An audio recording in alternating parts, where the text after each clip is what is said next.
Mata upo e wha. O le toa sao le atua ye anga sala. Le whanaunga Israelu e. Iau tau whaalongolongo mai le awhionga Yehova. A wao loo ia Yehova le whinaunga mai ono nofo i le nuu. A wai le aise wha maoni. E le aise alofa. E le aifo i se na te iloa le atua i le nuu. O loo tauto, matala pepelo. Mawhasi o ti tangata, mangaoi, mamulilua.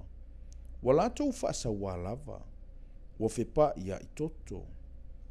O le mele whaanoa noa ai le nuu. E tau au ina vai o i lanto uma o eno nofo ai. A toa ma manu vai wha, ma manu felelei.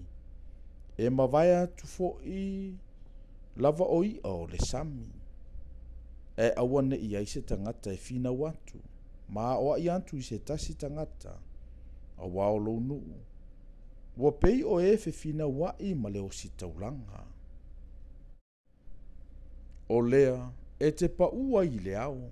E pa u fo i le perofeta whaatasi ma o i le po. O te fasi o ti fo i lo tina. Wa wha umatia lo unu ina ua le eise poto. O oe fo ina e te antu le poto.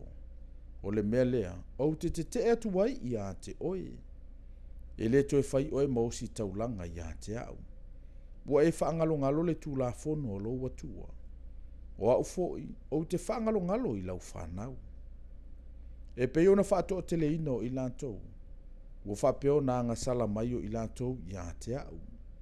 O te liliu i le malo lantou mamalu. Wa lantou a aile anga sala lo unu. Ma wa lantou nau i lo lantou leanga. E o ina ngatusa lava o le nuu ma le o si taulanga. O te tau atu fo i ate i lantou wa lantou wa mio. O te tau i fo i ate i lantou wa lantou mea ua fai. A wa lantou te ai le ma o ona. E faita anga i lantou. Ai le fato o tele ina. A wa ua le toe usi tai i lantou i a Yehova. O le faita anga ma le waina. Ma le waina fou e ave ese ina i le loto. O lo unu wa lantou fesili lo lantou la au. Ua whaasino mai ai lo lantou to i ate i lantou. A wa o le fia faita anga ua whaase se ina ai i lantou. Ma wa lantou o ese nei lo lantou watua e faita anga ai. Wa lantou faita ulanga i tumutumu o maunga, ma whaamu mea manongi, i mea mau pue. Ma lalo ifo aluna, ma li peno, ma tapeneto, a wa ua le leilo lantou paolo. O le mele faita anga ai o outou wafafine. E muli lulua fo ia outou wava. O te le whaasalaina o outou wafafine pe a lantou faita anga. Ma outou wava pe a lantou muli lulua. A wao i lantou lava wa lantou o ese whaatasi ma whawhine talitane.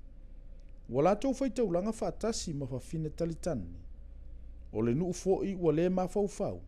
E pa u i lantou. Israelu e ui ina e faita anga. E awane i anga sala yuta.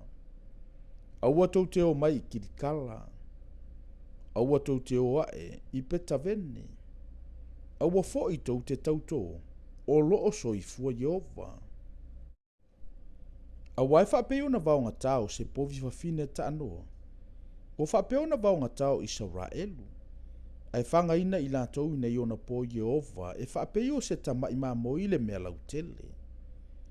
Wapipi e wharai mai tupua. I natu wai pea ia i ate ia.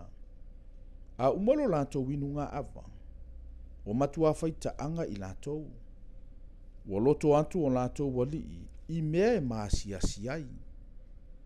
Wa saisai tio o ia e le matangi o na apa au. E maasiasi fo i lantou. Ona o lantou taulanga.